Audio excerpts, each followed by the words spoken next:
Kadambari silks లో కళ్యాణ గమనీయం cell మార్చి 6 నుండి 19 వరకు ప్రతి 15,000 బ్రైడల్ సారీస్ కొనుగోలుపై ఒక గోల్డ్ కాయిన్. ఈనాటి చాలా హృదయంగా ఎంతో కళకళలాడుతూ జరుగుతున్నటువంటి ఈ తెలంగాణ గద్దర్ ఫిలిం అవార్డ్స్ కార్యక్రమానికి మూల విరాట్ అయినటువంటి గౌరవ ముఖ్యమంత్రి శ్రీ రేవంత్ రెడ్డి గారికి, డిప్యూటీ ముఖ్యమంత్రి మిత్రులు పెద్దలు మా భట్టి విక్రమార్క గారికి, అలాగే మరొక మంత్రివర్యులు జూపల్లి గారికి, నా సహచరుడు, నా ఇష్టుడు, నా మిత్రుడైన లోగన్ నాయకన్ కమల్ హాసన్ గారికి, మరో సోదరుడు నాగార్జున గారికి, అలాగే మరొక నాగేశ్వర గారి అవార్డు అందుకోబోతున్న జయసుధ గారికి, అండ్ బెస్ట్ యాక్టర్ సంపాదించే నాగ చైతన్య, అలాగే బెస్ట్ యాక్ట్రెస్ రష్మిక మందన, ఇతర అవార్డు గ్రహీతలందరికీ స్వాగతం పలుకుతున్నాను, అభినందనలు తెలుపుకుంటున్నాను. ఈ శ్రీ పరాభవనామ తెలుగు సంవత్సరాది ఉగాది శుభాకాంక్షలు ఇక్కడ ఉన్నటువంటి ప్రతి ఒక్కరికి, ఆహ్వానితులకు, వీక్షిస్తున్న వారికి, రెండు రాష్ట్రాల తెలుగు ప్రజలకు ప్రతి ఒక్కరికి నా మనస్ఫూర్తిగా తెలుపుకుంటూ నా సంతోషాన్ని వెలిబుచ్చుకుంటున్నాను. ఎక్కడైతే కళాకారులు గౌరవించబడతారో అక్కడ రాష్ట్రం, దేశం, ఆ రాజ్యం సుభిక్షగా ఉంటుందన్నది నానుడి. దాన్ని సరిగ్గా అర్థం చేసుకుని ఒక సమయంలో కుంటిబడి ఉన్న, లేకపోతే నెగ్లెక్ట్ కాబడినటువంటి ఇదే ఫిలిం అవార్డ్స్ని ఆ యొక్క నానుడి అర్థం పరమార్థం గ్రహించి గౌరవ ముఖ్యమంత్రి గారు మళ్ళీ పునరుద్ధరించి కళాకారులు గౌరవించుకోవాలి, సినిమా యొక్క ప్రభావం ఎంత ఉంటుంది, దాని ప్రతాపం ఎంత ఉంటుంది, ఎంత ఇంపాక్ట్ ఇస్తుంది అనేది తెలుసుకుని ఎంతమందికి ఉద్యోగ అవకాశాలు ఇస్తాయి, ఎంతమందికి ఉపాధి కల్పిస్తుంది అనే దాని యొక్క ఆంతర్యం గ్రహించి మళ్ళీ దానికి పునర్జీవనం పోసి ఇదిగో ఈ రోజున ఇంత బాగా సజావుగా సాగడానికి, ఇంత హృదయంగా సాగడానికి, ఇంత అద్భుతంగా సాగడానికి కారణమైన వారికి ప్రత్యేకించిన మనస్ఫూర్తిగా నా ధన్యవాదాలు సభాముఖంగా తెలియజేసుకుంటున్నాను. సార్, మనం కలిసిన ప్రతిసారి మీరు సినిమా గురించి, సినిమా అభివృద్ధి గురించి, సినిమాని ఎలా ముందుకు తీసుకువెళ్ళాలంటూ, ఈ హైదరాబాద్ అనేది నైసర్గిక స్వరూపంగా ఇది అన్ని దేశం మొత్తంకి మధ్యలో ఉంటుంది, అన్ని రకాల అట్మాస్ఫియర్స్ ఉన్నాయి, అన్ని రకాల అంబియన్స్ ఉన్నాయి, అన్ని రకాల ఇన్ఫ్రాస్ట్రక్చర్ ఉంది as for cinema is concern. కాబట్టి ఇక్కడ ఒక తెలుగు సినిమా కాదు, లేదా దక్షిణ భారత సినిమా కాదు, భారతదేశ సినిమా అని ఇక్కడ కేంద్రంగా ఉంచడం, భవిష్యత్తులో ప్రపంచ దేశ సినిమాలను కూడా ఇక్కడ ఆహ్వానించేలాగా మనం అన్ని అభివృద్ధి చేయాలి, దానికి అవసరట్లుగా మేమందరం సమాయుత్తం అయ్యామంటూ దానికి ప్రత్యేకించి ఈ కార్యక్రమాన్ని, ఈ యొక్క దీన్ని బృహత్ కార్యాన్ని భట్టి గారికి అప్పచెప్పారు.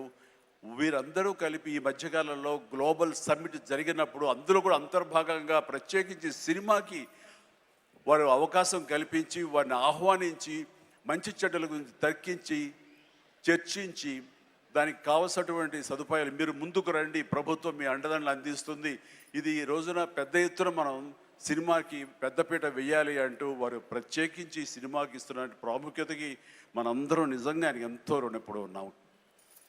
ఎందుకంటే దీని యొక్క ఆంతర్యం, దీని యొక్క విలువ గ్రహించారు కాబట్టి కేంద్ర ప్రభుత్వం కూడా వేవ్స్ అని మన సాఫ్ట్ పవర్ని ప్రపంచ దేశాలకి తెలియచెప్పాలంటూ మన కల్చర్ కానివ్వండి, మన హెరిటేజ్ కానివ్వండి, మన సినిమా కానివ్వండి, మన క్రీడ కానివ్వండి, మన గ్రామీణకు సంబంధించినటువంటి ఆ వాతావరణం కానివ్వండి, మన ఆహారపు అలవాట్లు కానివ్వండి, ఇవన్నీ కూడా ప్రపంచ దేశాలకి తెలియజేస్తే కనుక దాని ఇంపాక్ట్ అంతా ఇంత ఉండదు. వాళ్ళని ఆకర్షించుకోగలిగితే కనుక ఆ రిజల్ట్ వేరు.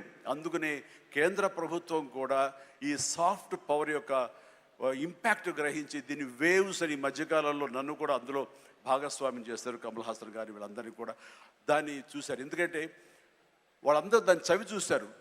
కే పాప్ అని ఒక కొరియాకు సంబంధించి, దక్షిణ కొరియాకు సంబంధించినటువంటి ఒక కే పాప్ కానీ, కే సినిమా కానీ, అలాగే జపాన్కి సంబంధించిన యానిమే కానీ, ఇవన్నీ కూడా వాళ్ళ యొక్క కంట్రీ ఎకానమీని ఇంపాక్ట్ చేసి దానికి ఎంతో తోడ్పాటు అందించింది. వాళ్ళ జీడిపి పెరిగింది. కాబట్టి ఇది చాలా తేలిగ్గా సినిమా కదా ఏముందిలే ఇందులో అనేలాగా తేలిగ్గా తీసుకోకుండా దీని యొక్క ప్రభావంతో మన రాష్ట్ర ఎకానమీ కూడా పెంచుకోవచ్చు.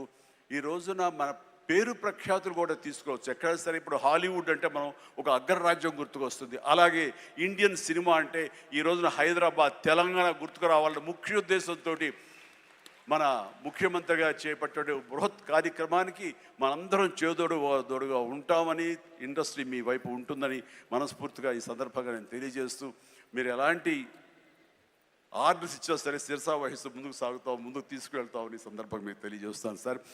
ఇక్కడ సందర్భం అసందర్భం అని తెలియదు కానీ మన పక్క రాష్ట్రం అయినటువంటి మనో తెలుగు రాష్ట్రం ఈ కళాకారుల పట్ల, ఈ సినిమాల పట్ల వాళ్ళని ఉత్సాహపరిచే దాని విధానంలో కొంచెం వెనకంజ వేసే ఉందనుకుంటున్నాను. కాబట్టి సినిమా వాళ్ళకి అతి దగ్గరగా ఉన్నటువంటి ముఖ్యమంత్రి గారు నారా చంద్రబాబు నాయుడు గారు, ఆయన కూడా దీన్ని ఇన్స్పిరేషన్గా తీసుకుని మరింత ప్రోత్సహిస్తే కనుక మీరు ఇచ్చే ఉత్సాహంతో ఎంతోమంది యంగ్స్టర్స్ ఈ రోజున మరిన్ని సినిమాలు చేస్తారు. ఆ సినిమా రెవెన్యూ కూడా మనకి కంట్రిబ్యూట్ అవుతుంది మన స్టేట్ ఎకానమీకి. అది కూడా ఒక ఆలోచన పెట్టవలసిందిగా వినమ్రంగా ఈ వేదికని ఇచ్చే వారికి నేను విన్నవించుకుంటున్నాను.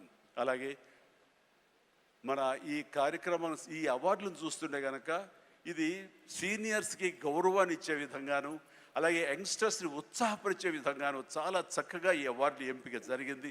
దాని కానీ ప్రత్యేకించి మన జ్యూరీ కమిటీకి కానీ, ఈ అవార్డుల కమిటీ సభ్యులకి ప్రతి ఒక్కరికి నా హృదయపూర్వక అభినందనలు తెలియజేస్తున్నాను. మరొకసారి ప్రతి ఒక్కరికి నా ధన్యవాదాలు తెలియజేసుకుంటూ ఉగాది శుభాకాంక్షలు తెలియజేస్తాను. ధన్యవాదాలు. Thank you so much sir.